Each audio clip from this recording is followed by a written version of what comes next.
Assalamualaikum warahmatullahi wabarakatuh. Jumpa lagi dengan saya. Kali ini pada season ketiga masih dalam mata kuliah pengembangan literasi anak. Pada kali ini resume 3 atau season 3 akan mengambil topik memfasilitasi perkembangan bahasa anak usia dini.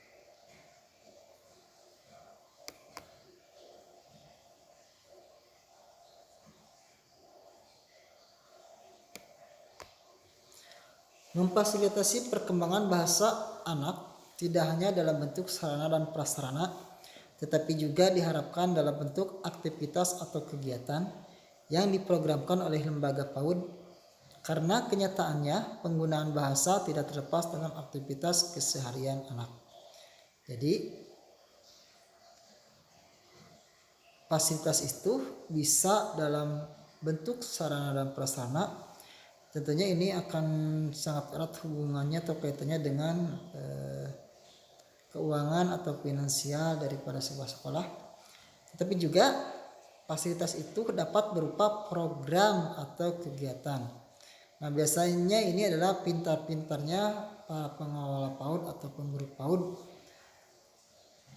di dalam mengadakan program, terutama ketika mereka terbentur mengenai masalah sarana dan prasarana yang kurang memadai, bisa disiasati dengan program-program yang lebih bisa menunjang perkembangan bahasa.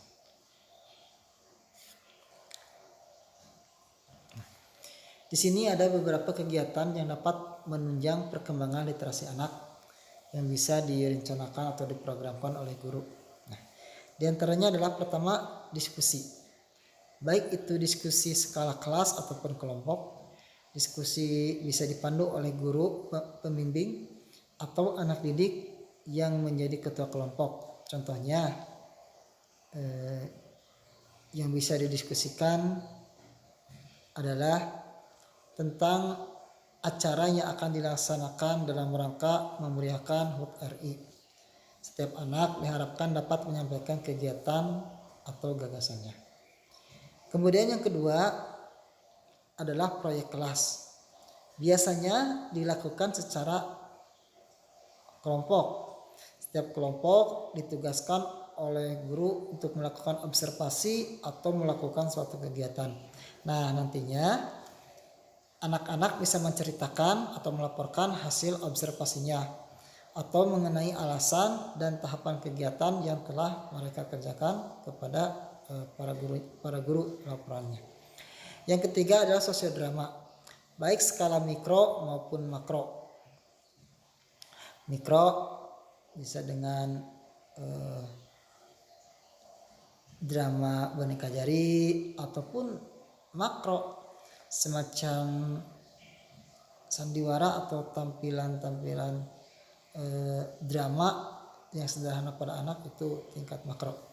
Tentunya dalam hal drama itu kan ada prolog, ada dialog. Nah, nanti keterlibatan anak dalam peran anak berdialog nantinya berdasarkan panduan teks atau naskah drama.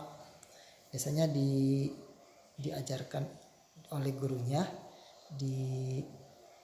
diucapkan dan diulangi, kemudian anak dihafal biasanya. Kegiatan yang keempat, field trip. Nah, biasanya field trip ini difokuskan pada pengalaman yang baru.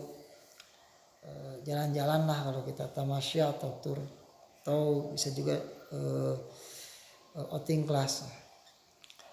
Biasanya berhubungan dengan pengalaman yang baru, seperti misalnya field trip ke museum, field trip ke kebun binatang, taman lalu lintas atau objek wisata tertentu, atau misalnya ke dinas pemadam kebakaran, ke kepolisian. Nah, nantinya di tempat-tempat tersebut anak akan mengenal dan dikenalkan seperti kata-kata baru, kemudian yang berhubungan dengan istilah-istilah yang ada di setiap tempat.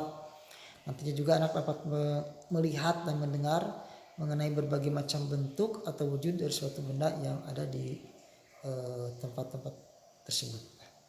Kemudian yang kelima adalah penyediaan buku. Biasanya dalam bentuk perpustakaan sekolah.